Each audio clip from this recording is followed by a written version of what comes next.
Salut à tous, j'espère que vous allez bien, c'est Romain et on se retrouve aujourd'hui pour débriefer la première manche de ces barrages de Ligue des Champions remportés 0-3 au Roudourou ce soir. Et franchement, jamais j'aurais pensé faire un tel débrief sur le PSG de Luis Enrique. C'était impensable il y a 3 mois, mais je vais le dire, nous sommes des tueurs. À chaque temps fort des Brestois, on leur met un coup derrière la tête avec un but et par 2 fois, c'est Dembélé à la baguette. C'est ça qui est encore plus fou. Le meilleur buteur des 5 grands championnats en 2025. Et en plus, loin devant son premier poursuivant, a encore frappé ce soir. Doublé pour Dembous, qui est absolument inarrêtable, insaisissable.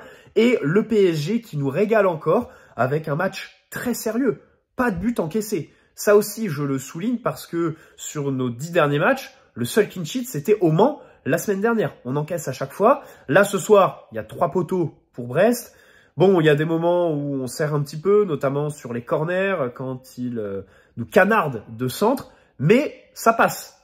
Et on s'en sort avec une addition très très bonne. Il faudra être sérieux, bien sûr, mercredi prochain au Parc des Princes, mais ce soir, on l'a été, et il y a certaines prestations qui sont magistrales. Il y a des joueurs qui ont fait le match de leur saison, hein, à commencer par Vitinha.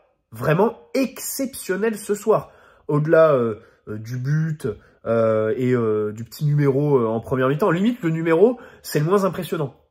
Par contre, la propreté des passes, toujours vers l'avant, ou alors à orienter sur un côté en passant par les airs, la petite chandelle pour, la petite louche pour Dembélé en première mi-temps, vraiment un exceptionnel Vitinha ce soir. Alors défensivement, on va un peu nuancer tout ça, bien sûr, hein, parce qu'on a eu des moments de flottement. Donc le match débute de manière plutôt tranquille. Tu sens que l'état de la pelouse influence, dans le sens où les joueurs ont besoin de s'acclimater. Peut-être qu'on sait, hein, Luis Enrique parle beaucoup des pelouses quand elles sont pas bonnes. Après le match contre Espali à Clermont, il s'était vraiment plaint publiquement et tout ça. À chaque fois, il le souligne. Donc je pense qu'il l'avait dit au préalable aux joueurs et que du coup, mentalement, ils avaient ce petit truc qui leur trottait. D'ailleurs, pas de blessés ce soir.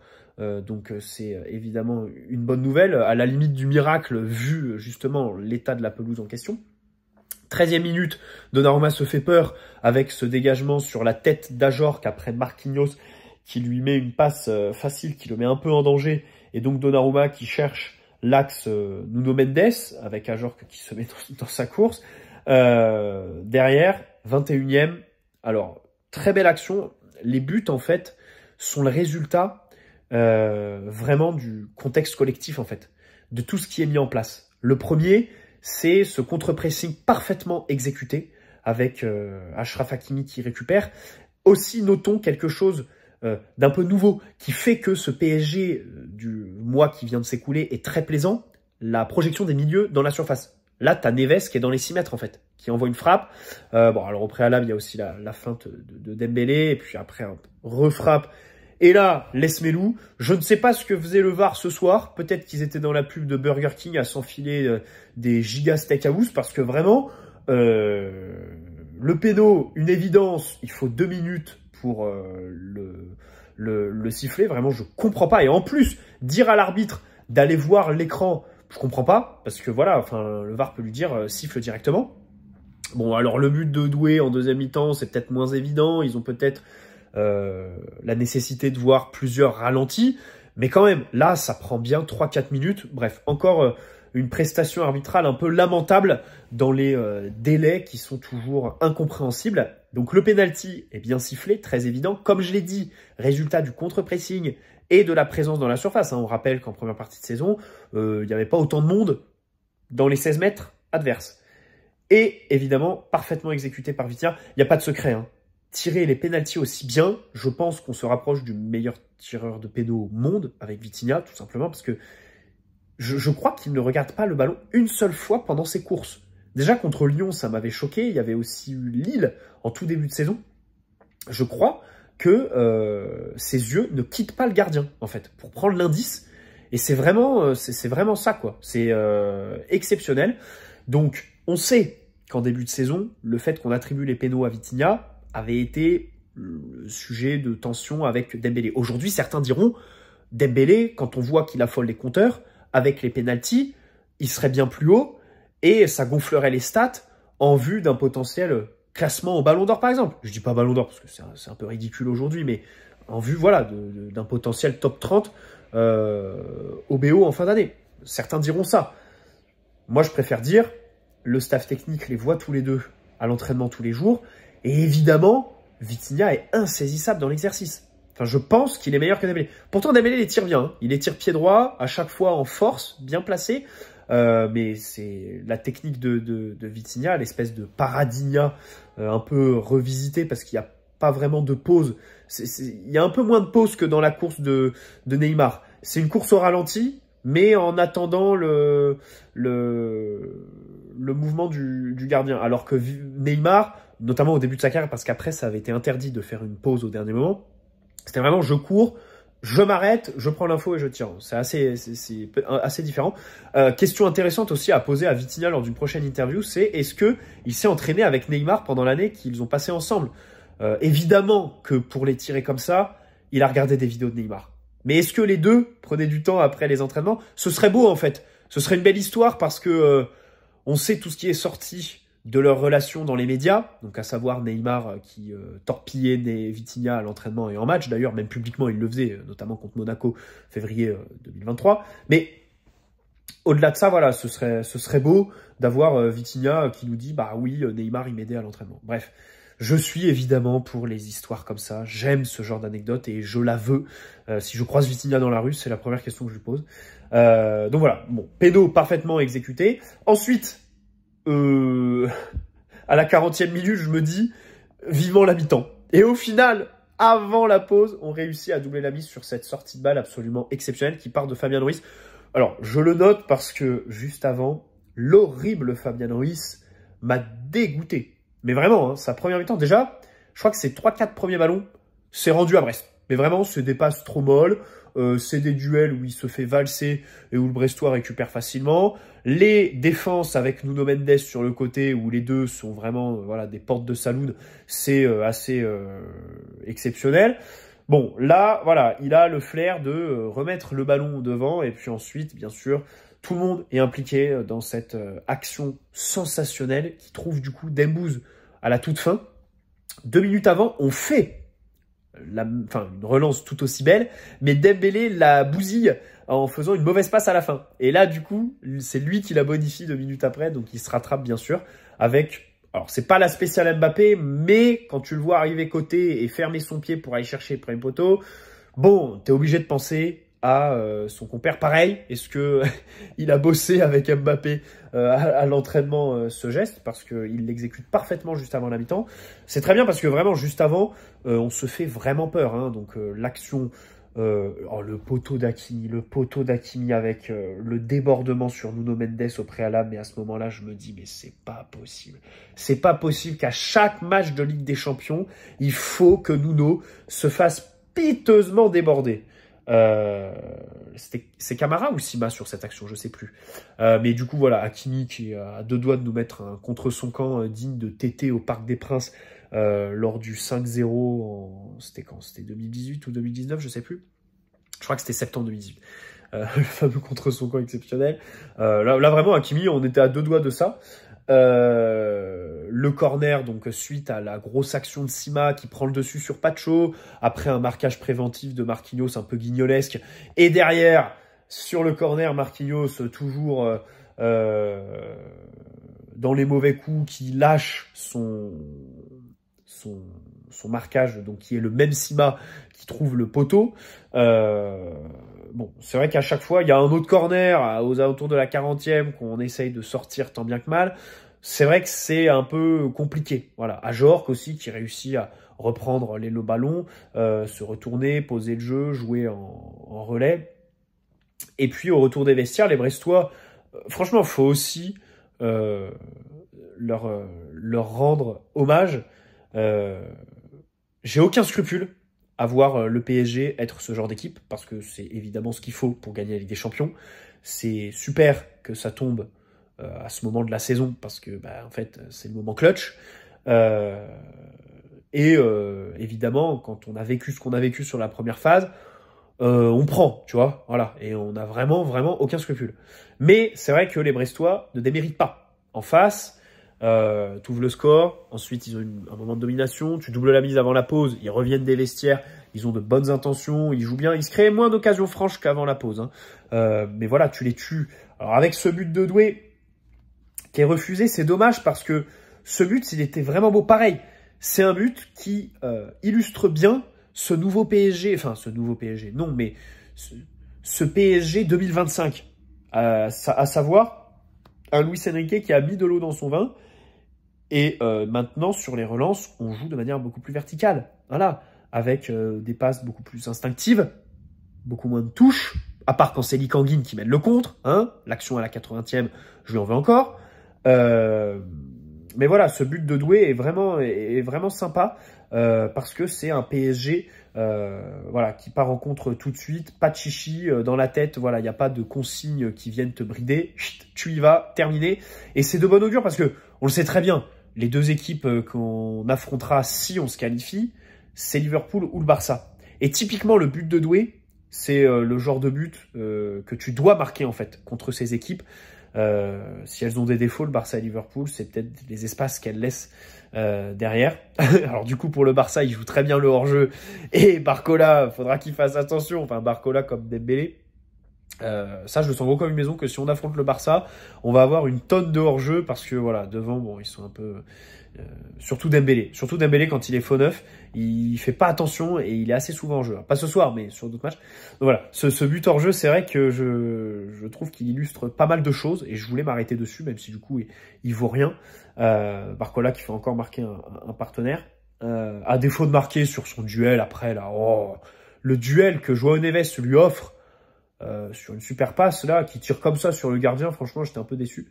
Et donc 66e Dembélé qui triple la mise hein, sur ce ballon. Alors il fait la diff sur le côté, il cherche Barcola qui se fait reprendre et puis boum, Dembélé qui arrive, qui continue son action, qui est franc, terminé, c'est super, c'est exceptionnel. Et puis alors la fin de match, alors il y a un moment où on attaque, mais à partir de la 82-83, tu fais tourner le ballon et voilà, tu éteins le match et ça se termine. Aussi parce que les entrants n'ont pas apporté grand-chose. Hein. C'est vrai qu'ils n'étaient pas très électriques. Ramos a obtenu une faute à un moment donné, sinon il fait pas grand-chose d'autre. Lee Kang-in, il ralentissait tout ce qu'il faisait. Kvaratskhelia, alors il obtient une faute, un jaune, sur une belle fin de deux corps sur un contre où il se fait vraiment arracher le maillot. Cette action, c'est une pub pour le maillot qu'on portait ce soir. Hein. D'ailleurs, maillot porte-bonheur. Parce que le maillot, je sais pas comment il a fait pour pas craquer. Tellement le Brestois lui a tiré comme il faut sur le flocage. Mais bon, pour le reste, même Vara, hein, ça a été compliqué, quoi. Quasiment que des pertes de balles. Quand il repiquait dans l'axe, à un moment donné, il y a une passe qui est pas assez appuyée. À un autre moment, il perd le ballon. Alors, il y a le rebond et du coup, il réussit à aller chercher Lee quand même au final. Mais ça a été un peu brouillon. Un petit peu brouillon l'entrée. Tiens, on est revenu ou pas sur la compo? Je crois pas. On n'est pas revenu sur la compo initiale où Kvara était sur le banc. Du coup, c'est assez logique, bien sûr. Il vient d'arriver. Doué est en pleine bourre. Doué sort tôt. Doué sort tôt, comme contre Monaco. Je sais pas trop comment l'interpréter parce que d'un côté, est-ce que Luis Enrique lui en demande plus? Est-ce que il se dit, bah en fait, c'est l'offensif qui doit sortir le premier parce que voilà, c'est celui qui nous fait le moins de différence? Ou de l'autre côté, est-ce qu'il le sort pour le préserver parce que c'est un très jeune joueur qui, mine de rien, bah en fait, c'est une des premières fois de sa carrière qu'il enchaîne autant de titularisations. Et donc, peut-être le préserver. Je vais plutôt sur cette deuxième hypothèse, parce que c'est vrai que Doué est vraiment, vraiment spécial dans sa capacité à aller chercher le dribble, à porter le ballon sur 30-40 mètres. Il n'y a personne qui le fait comme ça dans l'effectif. Voilà, il n'y a personne qui va provoquer, chercher le dribble, bien les exécuter aussi la plupart du temps. Alors, Hakimi, il y a 2 fois, il lui gueule dessus. Hein. Il y a 2 fois, il lui dit « mets-la moi ». Parce qu'il fait des appels sur 50 mètres et il ne lui met pas. Mais ça reste quand même un joueur spécial. Donc, Doué était préféré à Kvara. Après, au milieu de terrain, que Ruiz soit titulaire, ça m'a pas du tout surpris. Hein. Dans les médias, aujourd'hui, ils disaient que ça allait être Doué relayeur et que devant, on allait avoir Kvara, Barcola et Dembélé. Et donc Ruiz sur le banc. Mais ils connaissent vraiment pas Luis Enrique. Il y a des gens qui sont payés pour faire ce genre de compo probable. Vraiment. Ok, Ruiz était sous la menace d'une suspension match retour s'il avait un jaune. Mais Luis Enrique se privait de Fabian Ruiz sur un match élimination directe. Mais non, c'est vraiment très mal le connaître. Et évidemment, il est titulaire. Bon, après, c'est un des pires Parisiens sur le terrain, hein, on l'a déjà dit un peu plus tôt. C'est quand même un match compliqué pour lui. Il est hors de propos la plupart du temps. Il est assez mou. Et c'est vrai que il dénote complètement à côté des deux autres. Heureusement qu'on a Warren qui va revenir, quoi. Parce qu'au duel, ça va faire du bien. Hein, parce que c'est vrai que Fabian est un peu ridicule dans ce compartiment. Vitinha, arrêtons-nous, bien sûr, sur son super match. Le maestro, voilà. Il coupe les contre brestois à la source. Quand il a le ballon, c'est tout de suite volonté vers l'avant. Des orientations dès le début du match qui sont très bien senties. Des petits dribbles. Alors la petite séquence en première mi-temps, même si c'est dommage, elle se termine par une passe en profondeur qui est un peu longue. Mais la prise de profondeur, c'est pareil. Tu vois, Vitinha, il fait son numéro, il va chercher à profondeur. Sur le but de Doué, Barcola est lancé en profondeur. Barcola, il est lancé en profondeur aussi 2 fois par Dembélé quand il décroche en première mi-temps. Donc voilà, cette équipe prend beaucoup plus la profondeur qu'avant. Cette variété, diversité est vraiment très, très plaisante. Et pour l'adversaire, ça doit être tout simplement un supplice. Voilà, je crois qu'il n'y a pas d'autre mot. Donc voilà, ça fait très plaisir de voir Vitinha à ce niveau-là, à ce moment de la saison. João Neves aussi, hein. João Neves, gros match, il est partout. Il doit finir avec une passe D. La talonnade pour Dembélé en deuxième mi-temps est tellement bien sentie. Alors c'est dommage parce que je crois que le but aurait été refusé dans tous les cas parce qu'il y a une main. Mais au-delà de la talonnade, je le disais tout à l'heure, le duel de Barcola. Comment Barcola ne la met pas? Et ça, normalement, ça soigne les stats de ce bon vieux Joao, qui, on le rappelle, est à 3 buts et 8 passes D. C'est vraiment un joueur absolument fantastique. Hein. Ce soir, il s'arrache. Avec ballon, il fait des différences. Il le porte. Les renversements. Vraiment un joueur époustouflant. Un recrutement absolument incroyable. Derrière, bon alors, Nuno... comme je l'ai dit, hein, c'est vrai qu'à chaque fois en Ligue des Champions, faut qu'il ait son quart d'heure où il prend tempête. Voilà, on est obligé d'y passer. Heureusement, c'est sans conséquence ce soir. Après, avec ballon, on l'a un peu moins vu, un peu plus bridé, un match discret. Lucas Hernandez ne rentre pas, je crois. Hein. Lucas Hernandez ne rentre pas, mais de toute façon, le coaching de Luis Enrique a été assez tardif. À part l'entrée de Kvaratskhelia, je crois que les autres, ils ont plus tard, Lee et Ramos. Bon, Pacho. Alors, le duel avec Sima en première mi-temps, heureusement, il le rattrape très bien par un super retour dans la surface. Ça, c'est un peu sa spéciale, hein. Les retours où il met le pied sur le ballon, mais de toute façon, il joue à chaque fois de ses grandes jambes. Voilà, il a les grandes jambes, il est tonique, il est rapide. Il sait très bien qu'il est capable, quand il est derrière l'adversaire, de mettre le pied sur le ballon avant lui. Et du coup, ça fait qu'il n'y a pas faute et qu'il peut mettre le ballon en corner. Donc ça, c'est super. Après, en difficulté par moment, hein, sur Ajorc, aussi parfois des hésitations. Est-ce que je vais chasser loin ou est-ce que je reste dans l'alignement? Et du coup, parfois, ça lui donnait un petit rôle, un rôle un peu bâtard. Je note aussi, avec Nuno Mendes, prise de profondeur entre les deux. Hein. Les Brestois partaient assez facilement dans leur dos. Je pense qu'il y a des ajustements à faire dans cette dimension-là. La relation Pacho-Nuno. Donc Marquinhos, comme je l'ai dit, hein, sur notre temps faible de la première mi-temps, lui, il est très faible. Après, en deuxième, bon, il y a pas mal d'actions où il va récupérer les erreurs de ses partenaires. Voilà. Mais... ça reste quand même encore un match. Et puis surtout, il le refait en deuxième mi-temps, en fait. L'action de la 13e, où il fait une passe facile à Donnarumma, qui met un peu son gardien en danger. Après, c'est Donnarumma aussi qui fait l'erreur, hein, mais voilà, cette tendance à se débarrasser du ballon comme ça, j'aime pas. Et il le fait en deuxième, il le fait du coup sur cette action qui finit sur la tête de Ludovic Ajorc. Donc bon, là-dessus, c'est à chaque fois assez énervant. Et puis devant, Dembouz le doublé. J'ai envie de dire, il est en pleine bourre, mais dans le jeu, sa première mi-temps par exemple, c'est pas exceptionnel. Hein. C'est pas exceptionnel. Hein. Il y a un volume de ballon touché qui est assez moindre. Quand il en a, comme je l'ai dit, à un moment on relance super bien et il fracasse tout à faire une mauvaise passe. Bon, il essaie de lancer Barcola dans la profondeur, c'est un peu long. C'est vrai que tu le vois un peu moins. Alors en deuxième mi-temps, il s'excentre un peu plus. Et là, du coup, il fait des différences dans le jeu, notamment sur son deuxième but. Il y a des actions aussi où il peut faire mieux. Alors ça volait en première mi-temps, bien sûr. En seconde sur la talonnade de Neves. Il y a aussi le centre magnifique de Doué pour Barcola en première mi-temps. Et Barcola qui loupe le cadre, ou alors il y a petit corner, je crois. Faudrait revoir le ralenti. Mais c'est vrai que Barcola ce soir a eu quelques occasions qu'il n'a pas mises. C'est dommage, c'est dommage. Voilà pour ce... Mais sinon, voilà, c'est vrai que il a travaillé son latéral.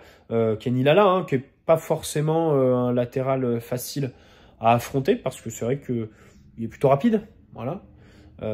Du coup, t'as un peu peiné à le prendre un petit peu dans son dos, mais on l'a vu quand même un peu. Après, quand il est en neuf, Barcola, je pensais avant qu'il pouvait avoir un destin à la Thierry Henry par exemple, mais non, j'y crois de moins en moins.